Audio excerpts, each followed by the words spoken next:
So I was able to beat New Game Plus 7 on all 3 Warrior subclasses after the latest balance patch recently, and I just wanted to make a quick video to showcase the build I used, while also going over what I found to work best on Warrior in general. To start off with, between these 3 subclasses, I think when trying to beat the game for the first time, or for lower New Game Plus levels, I think Primalist and Berserker would have the easiest time. Primalist totems deal a decent amount of damage while being able to summon multiple at once, allowing for you to focus on dodging attacks during boss fights. Berserker has great survivability with its damage reduction, while also having great damage as well, since its rage passive gives a large amount of crit chance and a decent amount of crit damage. Tyrant meanwhile does good damage and isn't bad, but I think it is just simply slower and lacking compared to the other 2 subclasses early on. When starting to push past New Game Plus 3 or 4, Berserker is the clear winner, as its survivability remains high due to being able to stack large amounts of damage reduction, while also being able to stun enemies through leap and kill them before they can do much damage to you. Thanks to its passive combined with the recent balance changes, its overall damage is also quite high, allowing it to breeze through New Game Plus levels without much issues. Tyrant Build being able to put out decent damage is lacking in its survivability compared to Berserker, forcing a more careful playstyle or a more tanky setup, both of which ends up slowing the run down a considerable amount. Primalist does okay damage with its main strength being able to deal damage while you focus on surviving. However, in order to make the totems clear floors at a decent pace, you'll have to play around corners while also preemptively placing totems, making it sort of awkward to play. So starting off with the actual build, we have Tyrant. For its skill point priority, I recommend initially leaving Chains, Warrior's Constitution, and Whirling Axes at one point initially. I would immediately max out Ruthlessness, Warcry, and Killing Spree. I would then max out Warrior's Constitution. Here's where I would attune trinkets as well as putting a few points into Weapon Mastery. I recommend either Bow or Axe, and I'll go more into the choice during the equipment section. Once the Weapon Mastery cost gets a bit high, you can consider putting some points into Chains for passive damage, but it won't contribute to that much overall.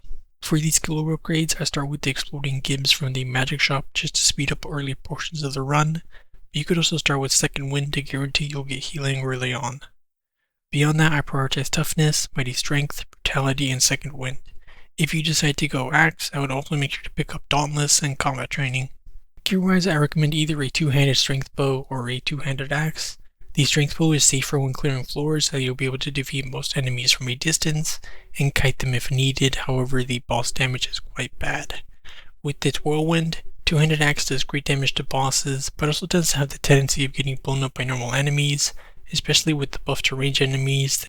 For the best of both worlds and runs, I opted to bring a 2-handed bow with vulnerability to clear floors, and then swap over to a 200 Axe with vulnerability just for bosses, and it's been working pretty well so far.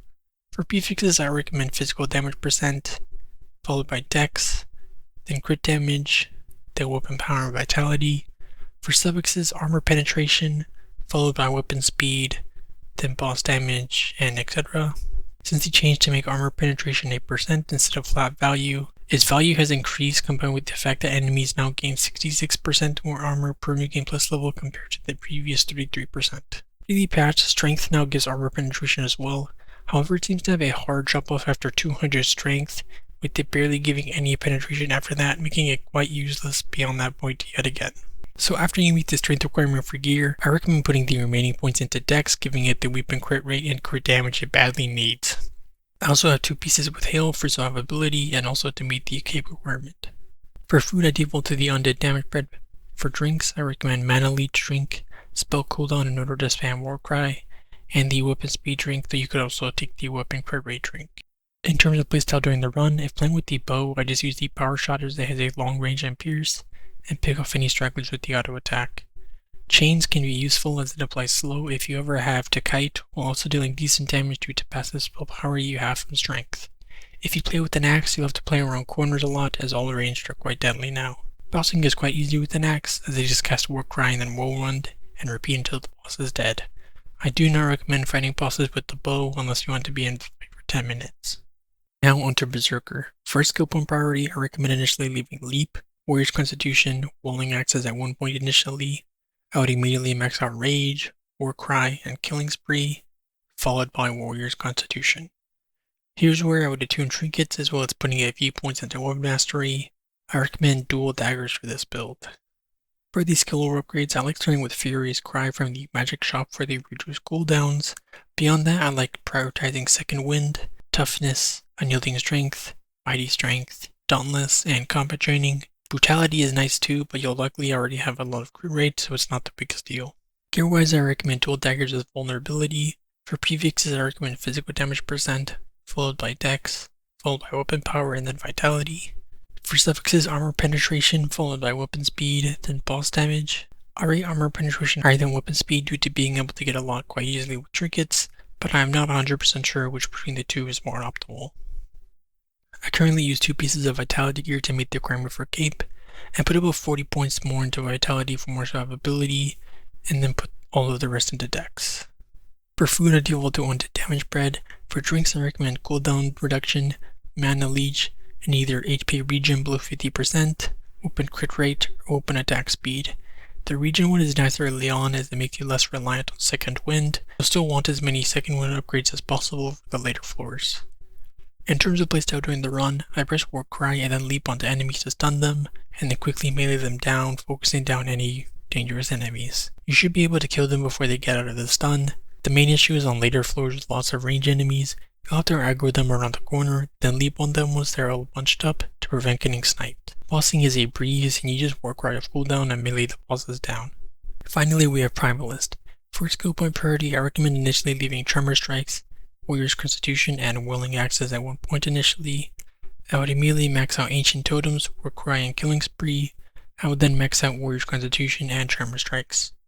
Here's where I would attune Trinkets and then put a few points into the new Spell Mastery. I would be cautious putting too many points into the Spell Mastery as the mana cost increase is pretty ridiculous. For these skill upgrades, I like starting with Second Wind from the Magic Shop. Beyond that, I prioritize Second Wind, Toughness, Mighty Strength, Dauntless, and Brutality and Shock Totems are nice pickups as well. I do not recommend picking up Frostbite Totems as it changes the damage type to Ice, making it no longer benefit from any physical percent and any armor penetration gotten from orbs. Now gear-wise, I recommend Powerful Dirk with Vulnerability, and then a Tome and Offhand with Sundering. For prefixes, I recommend Physical Damage percent, followed by Intelligence, then Spell Power, and then Vitality. For suffixes, Cooldown Reduction, followed by Cast Speed, followed by Armor Penetration, followed by Mana Cost, and etc. Mana Cost is rated decently high due to the new Spell Mastery increasing mana cost drastically as you keep upgrading it. I currently use 2 pieces of Focus Gear to meet the focus requirement for Cape, and 1 piece with Vitality for HP plus Regen, and I put 40 more points into Vitality just for safety, and the remaining points I'll go into Intelligence. For food, I default to the Undead Damage Bread. For drinks, I recommend Cooldown Drink, Spell Crit Rate Drink, and 20% Damage Drink. In terms of playstyle during the run, in open maps you kinda have to run around the enemies and slowly get them all down with totems. But in floors with lots of hallways, I generally have to preemptively place totems, and then aggro enemies and drag them around a corner in order to not die to range enemies. For bossing, I just place totems off cooldown, and melee in between, which does decent damage due to Tremor Strikes. That's all I have for today's video, but I did want to briefly talk about the last 2 patches, and whether they help strength and weapon power builds, as initially I was quite positive about the changes. However, after finding out that the armor penetration bonus from strength has a soft cap after 200 strength, means that beyond that strength does the exact same thing it did prior to the patch, which was only spell power, which scales far worse than spell crit damage, and does nothing for weapon power builds. While armor is now more valuable, as having negative armor means you are taking 2 times the amount of damage you were prior to the patch, means that while yes, you will be taking quite a while to die, with full strength builds you will also have 0 damage to clear their levels, meaning your runs will take forever, making it much more worth to just run a full damage build, or even if you die once or twice and have to restart, it is still faster than a full strength build on higher no game plus levels. Now for weapon power builds, yes they do more damage after the patch, but they are entirely reliant on a subclasses kit in order to do well on them. Berserker, for example, gets bonus crit plus crit damage from rage and great survivability as well, but a full dex weapon power build on Tyrant will not only do less damage, but also not be able to survive well due to it not being able to stack damage reduction like Berserker can. There's not even a point in trying a weapon power build with Primalist, as everything about it scales with spell power. So these same problems do remains where 90% of classes run intelligence builds, and only a few subclasses are able to use weapon power, and even then the majority could run intelligence builds and perform even better. Like for Warrior, a Tyrant build would do a much better job with intelligence focusing on chains, but I wanted to try and see if a weapon power build for it would work, which thankfully it does for now. And that's only for the scaling changes. I have some issues with some of the other changes, or lack thereof as well, but I'll go over that some another time. Anyways, thank you all for watching, and hope you have a good rest of your day.